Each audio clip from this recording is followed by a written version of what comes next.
సింహరాశి ప్రేక్షకులకు స్వాగతం. 2026 జనవరి మాసంలో సింహరాశి వాళ్ళ ఫలితాలు ఎలా ఉన్నాయో తెలుసుకుంటూ వెళ్దాం. ముఖ్యంగా ఈ ఒక మాసంలో గ్రహ సంచారం తెలుసుకుందాం. శని మీన రాశిలో సంచారం చేస్తున్నారు. గురువు గారు ఆయన వక్రించి మిథున రాశిలో సంచారం చేస్తున్నారు. రాహు కుంభరాశిలో సంచారం, కేతు సింహ రాశిలో సంచారం. ఇక సూర్యుడు జనవరి 14వ తేదీ ధనుసు రాశి నుంచి మకరంలోకి ప్రవేశిస్తారు. శుక్రుడు కూడా జనవరి 13వ తేదీ ధనుసు రాశి నుంచి మకరంలోకి ప్రవేశిస్తారు. కుజుడు ఆయన కూడా జనవరి 16వ తేదీ ధనుసు రాశి నుంచి మకరంలోకి ప్రవేశిస్తారు. బుధుడు కూడా జనవరి 17వ తేదీ ధనుసు రాశి నుంచి మకరంలోకి ప్రవేశిస్తారు. ఈ గ్రహ సంచారం వలన ఏదైతే 4 గ్రహాలు సూర్య, కుజ, శుక్ర, బుధ ఈ 4 గ్రహాల మార్పు మకర రాశిలోకి ఏదైతే ప్రవేశం ఉందో ఈ మార్పుల వలన సింహరాశి వాళ్ళకి ముఖ్యంగా చూడండి, జనవరి 1వ తేదీ నుంచి సంక్రాంతి వరకు, జనవరి 14, 15వ తేదీ వరకు కూడా సింహరాశి వాళ్ళకి అంతగా బాగా ఉండదు. ఎస్పెషల్లీ ఈ ఆర్థిక విషయాలలో చాలా ఒడిదొడుకులండి. ఆ ఇన్కమ్ తగ్గడము, అంటే ఎక్కువ ఖర్చులు పెరగడం లాంటిది. అలానే రావాల్సిన డబ్బు కూడా చేతికి అందకుండా ఇబ్బంది పడడము, బిజినెస్ లో చాలా నష్టాలు జరిగే సూచనలు, అలానే ఏదో ఒక తెలియని భయము, కౌటుంబిక రీత్యా ఒక ఆలోచనలు పెరగడము, కౌటుంబిక విషయాలలో ఒడిదొడుకులు, అలానే భార్య లేదా భర్తకు ఆరోగ్యపరమైన ఒడిదొడుకులు, అలానే పంచమ స్థానంలో ఈ సూర్య, కుజ లాంటి గ్రహాలు ఉన్నప్పుడు ఆ పంచమ స్థానాన్ని శని కూడా చూస్తున్నాడు. అలానే కుజుడు మళ్ళీ అష్టమ స్థానాన్ని చూస్తున్నాడు కాబట్టి ఆరోగ్య విషయాలలో చాలా జాగ్రత్తలు తీసుకోండి. అపవాదాలు, అలానే మీ పేరుకు ఎక్కడో ఒక చోటు మచ్చ లాంటిది రావడానికి కూడా అవకాశాలు ఉంటాయి.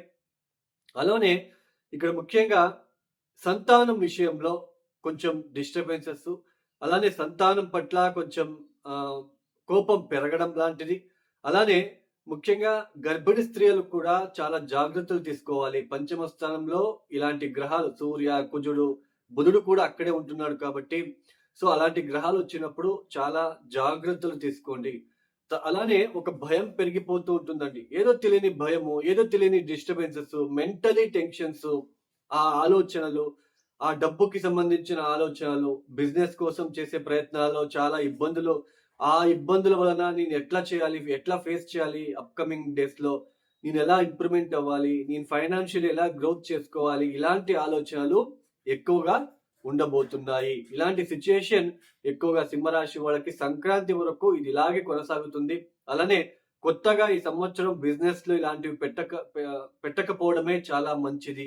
ఎందుకంటే సింహరాశి వాళ్ళకి ఈ సంవత్సరం అంతగా బాగోలేదు కాబట్టి కొంచెం జాగ్రత్తగా వెళ్ళడానికి ప్రయత్నాలు చేసుకోండి. అలానే అష్టమ స్థానంలో శని ఉంటున్నాడు. మనకి అష్టమ శని వలన చూడండి చాలా మంది భయపడుతున్నారు. అది అందరికీ ఒకేలాగా ఫలితాలు ఉండదు. సింహరాశిలో లక్షల మంది ఉంటారు. అష్టమ స్థానంలో శని వచ్చినప్పుడు అక్కడ మీనరాశిలో ఆయన అష్టకర్గ బిందులు ఎన్ని ఇచ్చారో చూసుకోవాలి. నెక్స్ట్ మేషానికి వెళ్ళిపోతాడు నవమ స్థానానికి. అక్కడ అష్టకర్గ బిందులు ఎన్ని ఇచ్చాడో చూసుకుంటే అప్పుడు అర్థమవుతుంది. 0, 1, 2 గనక ఇచ్చి ఉంటే అష్టమ స్థానంలో వాళ్ళకి ఎక్కువ ఇబ్బందులు ఉంటాయి. అలానే ఈ సమయంలోనే మీకు శని మహాదశనో లేదా శని భుక్తినో గనక జరుగుతూ ఉంటే వాళ్ళకి తీవ్రంగా సమస్యలు ఉంటాయి కాబట్టి అలాంటి వాళ్ళకి కొంచెం డిస్టర్బెన్సెస్ ఉంటుంది. అందరికీ ఉండదు. కొంచెం ఆలోచించండి. ఈ అష్టమ స్థానంలో శని ఉంటున్నాడు కాబట్టి కొత్తగా బిజినెస్ పెట్టద్దండి. ఆరోగ్య విషయాల్లో జాగ్రత్తలు తీసుకోండి. అలానే సంక్రాంతి తర్వాత ఏదైతే 6వ స్థానంలోకి సూర్యుడు, కుజుడు, బుధుడు, శుక్రుడు అడుగు పెడుతున్నారు. ఈ కుజుడు, బుధుడు, ఈ సూర్యుడికి 6వ స్థానం మంచిది. అలానే 6వ స్థానంలోకి శుక్రుడు మంచిది కాదు. 6వ స్థానంలోకి శుక్రుడు ప్రవేశం చేస్తున్నారు కాబట్టి ఈ స్త్రీలతో అనవసరమైన ఇబ్బందులు వచ్చే సూచనలు, అలానే ఒక అపవాదాలు వచ్చే సూచనలు, అలానే ముఖ్యంగా ఎవరైతే సింహరాశులు పుట్టిన స్త్రీలకు ఇన్లాస్ తో ఒత్తిడులు ఇలాంటివి ఎక్కువగా ఉండే ఆస్కారాలు ఉంటాయి. కాకపోతే మీ కింద పనిచేసే వాళ్ళు మీకు సపోర్ట్ ఇస్తారు. 6వ స్థానంలోకి వెళ్ళిన తర్వాత మీ కింద పనిచేసే వాళ్ళు సపోర్ట్ ఇవ్వడము, అలానే తొందరగా రుణాలు తీర్చే ప్రయత్నాలు చేసుకోవడము, రుణ బాధలు తగ్గించుకోవడానికి మీరు ప్రయత్నం చేస్తారు ఈ సమయంలో.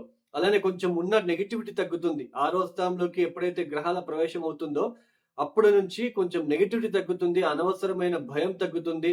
అలానే నేను అప్పులు చేశాను, దాన్ని తీర్చేయాలి. మీరే స్వతహాగా వాలంటరీగా వెళ్లి తీర్చడానికి ప్రయత్నాలు చేస్తారు. అలానే ఈ సమయంలో కాంపిటేటివ్ ఎగ్జామ్స్‌లో ఎవరైనా చేస్తున్నట్లయితే లేదా ఇంటర్వ్యూకి ఏదైనా ప్రిపేర్ అవుతున్నట్లయితే వాటిలో సక్సెస్ అవ్వడానికి కూడా ఛాన్సెస్ అనేది ఉంటుంది. అంటే మీరు కొంచెం కాంపిటేటివ్‌గా ఉంటారు. అంటే ఎదురాళి ఎవరైనా వచ్చినా గూడా వాళ్ళ మీద దాడి చేసే విధానంతోనే మీరు ఉండడానికి ఆస్కారాలు ఉంటాయి. కొంచెం అలాంటివి చేయకండి. కొంచెం అంటే దూకుడు స్వభావం తగ్గించుకోవడానికి ప్రయత్నం చేయండి. ఆరోగ్యరీత్యా ఎవరైతే ఇబ్బందులు పడుతున్నారో వాళ్ళకి ఆరోగ్యరీత్యా ఆ ఇబ్బందులన్నీ తగ్గుతాయి. కొంచెం పాజిటివ్ ఎన్వైర్న్‌మెంట్ చూస్తారు కానీ, కొంచెం అప్పులు చేయవలసిన ప్రమేయము లేదా ఉన్న డబ్బంతా నేను అప్పు చేసేసాను ఇంక తీర్చేయాలి అని అక్కడంతా వాళ్ళకిచ్చేయడము, మీకు డబ్బు ఖాళీ అవ్వడం చేతిలో ఇలాంటివుంటాయి. అంటే సంక్రాంతి వరకు ఉన్న అనవసరమైన భయము, టెన్షన్‌లు ఇవన్నీ తగ్గుతాయండి.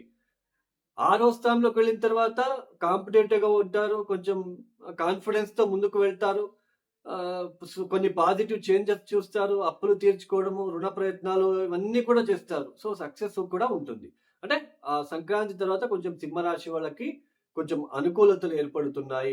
స్త్రీలతో విభేదాలు రాకుండా చూసుకోవాలి. సో, ఇది అండి సింహరాశి వాళ్ళకి. అలానే వక్రించిన గురువు ఉంటున్నాడు కాబట్టి కొంచెం ఈ శ్రీపాద, శ్రీవల్లభ దివ్య చరితామృత పుస్తకాన్ని చదువుకోండి. ఆ పుస్తకంలో రోజు ఒక్కొక్క అధ్యాయం చదువుకుంటూ వెళ్ళండి. ప్రతిరోజు సూర్య నమస్కారాలు, అలానే ప్రతిరోజు ఓం నమః శివాయ 1000 సార్లు మానకుండా చేసుకుంటూ వెళ్తే అష్టమ శని ఆ తీవ్రత తగ్గుతుంది. ఇవి గోచార ఫలితాలు మాత్రమే. ఇంతసేపు మనం ఏమి చెప్పుకొచ్చామో ఇవి గోచార ఫలితాలు మాత్రమే. జాతకం చాలా ఇంపార్టెంట్. జాతకంలో మనం పుట్టినప్పుడు జాతకంలో గ్రహ స్థానాలు గనక బాలేకపోతే అక్కడ గ్రహగతులు చాలా ఇబ్బందిగా ఉంటే పంచమాధిపతి, నవమాధిపతి, లగ్నాధిపతి, సప్తమాధిపతి, దశమాధిపతి వీళ్ళు చాలా ప్రముఖమైన పాత్ర అనేది వహిస్తారు. వీళ్ళు గనక బలహీనంగా ఉండి అష్టకవర్గ బిందువులు గనక వాళ్ళు దశమ స్థానంలోకి లేదా పంచమ స్థానంలోన ఎక్కువ అష్టకవర్గ బిందువులు లేకుండా ఒక 20-25 పాయింట్స్ గనక ఇచ్చి ఉంటే వాళ్ళకి చాలా ఇబ్బందులు ఉంటాయండి. వాళ్ళ జీవిత కాలంలో కొంచెం ఇబ్బందులు పడుతూనే వెళ్ళాలి. మెయిన్ దశమ స్థానం ఉద్యోగ విషయాల్లో ఇబ్బందులు పడుతున్నారు ఒక వ్యక్తి అంటే దశమ స్థానం బలహీనంగా ఉంటుంది అని అర్థం. వాళ్ళ జాతకరీత్యా దశమాధిపతి ఎవరు? ఆ దశమాధిపతి ఎక్కడున్నాడు? D10 చార్ట్‌లో దశమాధిపతి ఎక్కడున్నాడు? సో, మళ్ళీ D10 చార్ట్‌లో ఏ లగ్నం ఏర్పడింది? ఇవన్నీ చాలా ప్రముఖమైన పాత్ర అనేది వహిస్తుంది. అలానే మనం పెళ్ళిళ్ళు చేసుకుంటున్నాం. అసలు జాతకాలు మ్యాచ్ చేసుకోకుండా చేసుకుంటున్నాం. చాలా మంది ఏమైపోయింది అంటే పేరు బలాలు మాత్రమే చూస్తున్నారు. అందులోన పేరు చేంజ్ చేయడం అనేది కూడా చేస్తున్నారు. ఇవన్నీ చేస్తే పేరు చేంజ్ చేయగానే అవి సరిపోతుందా? మీరే తలరాతని మార్చగలమా? మీరే ఆలోచించండి. సో, జాతకరీత్యా ఉన్న ఇద్దరికీ ఉన్న అక్కడ దోషాలేమున్నాయి? సప్తమాధిపతి ఎలా ఉన్నాడు? బిఫోర్ మ్యారేజ్ ఏ పరిహారం చేసుకుంటే కొంచెం రిలీఫ్‌గా ఉంటుంది? అది ఆలోచించాలి. పేరు బలాలు మాత్రమే చూస్తున్నారు. జాతకాలు ఎవరు సరిగ్గా చూడట్లేదు. జాతకాల గురించి పట్టించుకోవట్లేదు. అలానే పేరు చేంజ్ చేయగానే మనకంతా ఓకే అయిపోతుంది. పేరు చేంజ్ చేయగానే దాన్ని కూడా పద్ధతిగా చేయాలి. పేరు చేంజ్ అనేది కూడా. సో, దీన్ని గుర్తుంచుకోండి. సో, జాతకం చాలా ఇంపార్టెంట్. సప్తమాధిపతి మనము వివాహం కళత్రకారకుడు ఎవరు? ధారాకారకుడు ఎవరయ్యారు? లగ్నాధిపతి ఎలా ఉన్నారు? ఇవన్నీ చూసుకొని మనము ముందడుగు వేస్తే చాలా మంచిది. అలానే ఈ 2026వ సంవత్సరంలో జనవరి, ఫిబ్రవరి, మార్చ్ ఈ 3-4 మాసాలు ఏప్రిల్ వరకు కూడా ఎక్కువ వాహన అపఘాతాలు అయ్యే సూచనలు, కెమికల్‌కి సంబంధించిన కెమికల్ ఫ్యాక్టరీలలో ఏదైనా ఎక్స్‌ప్లోజన్ జరిగే సూచనలు కూడా ఉండబోతుంది. అగ్ని దురంతాలు ఎక్కువ అవుతాయి. ఎందుకంటే కుజ, బుధులు ఇద్దరు కూడా నియరెస్ట్‌గా సంచారం చేస్తూ ఉన్నారు. క్లోజ్ డిగ్రీలో సంచారం చేస్తున్నారు కాబట్టి కొంచెం అగ్ని ప్రమాదాలు, కరెంట్‌కి సంబంధించిన, పవర్‌కి సంబంధించిన ఎలక్ట్రిక్ పవర్‌కి సంబంధించిన విషయాల్లో పనిచేసేవాళ్ళు, డ్రైవర్ వృత్తిలో ఉన్నవాళ్ళు చాలా జాగ్రత్తగా మీరు ఉండడానికి ప్రయత్నాలు చేసుకోండి.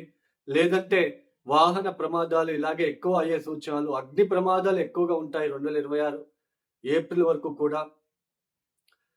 కొంచెం జాగ్రత్తలు తీసుకుంటే మంచిది. వాళ్ళ జాతకరీత్యా చూసుకొని ప్రతిరోజు మృత్యుంజయ మంత్రాలని పఠించుకుంటూ, ప్రతిరోజు కూడా నిత్యం కూడా దేవతా ఆరాధన చేస్తూ కొంచెం భయంతో రోడ్డు పైన ఎక్కడానికి ప్రయత్నం చేయండి.